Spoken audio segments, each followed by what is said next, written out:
आपल्याला नुसता फॉर्म भरायचा नाही तर सिलेक्शन सुद्धा आपल्या या वेळेस झालं पाहिजे.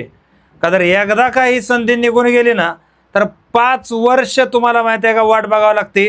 आणि अशी एक प्रचंड मोठी सुवर्ण संधी या ठिकाणी RTO AMVI जो मुद्दा आहे तो तुम्हाला मी प्रॉपररित्या सांगतो की याचं क्वालिफिकेशन काय, अपेक्षित जागा काय आहेत आणि नवीन बदल यामध्ये काय आहे हे सगळं तुम्हाला 3 ते 4 मिनिटांमध्ये सांगतो. शेवटपर्यंत व्हिडिओ बघा, अजिबात याला कुठं स्किप करू नका.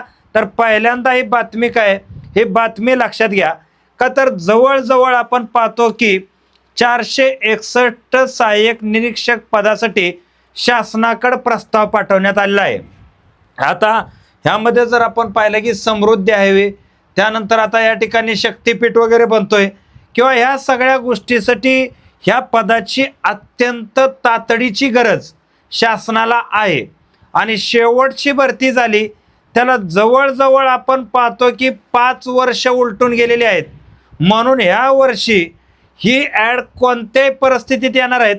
जरी 461 पदांचा प्रस्ताव असेल तर 350 पेक्षा जास्त पदं ह्याच वर्षी भरली जाणार आहेत. हा पहिला मुद्दा लक्षात घ्या. दुसरा मुद्दा, याला बेसिक क्वालिफिकेशन काय लागतं तर आपल्याला माहित आहे की automobile and mechanical diploma degree हा मुद्दा येत आहे. त्याच्याबद्दल मी डिटेलमध्ये अजून बनवणार आहे व्हिडिओ, त्यामध्ये काही शंका नाही.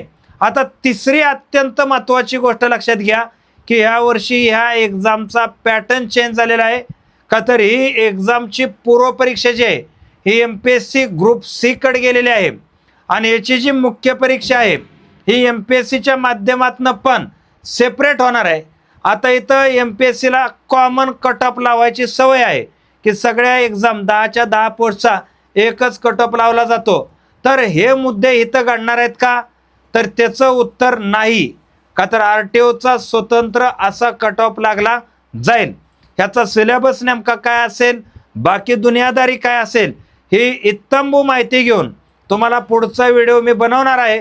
तोपर्यंत फक्त अलर्ट राहा की या जागा येणार आहेत आणि तुम्हाला आजपासून तयारीची सुरुवात करायची आहे. धन्यवाद. जय हिंद, जय महाराष्ट्र.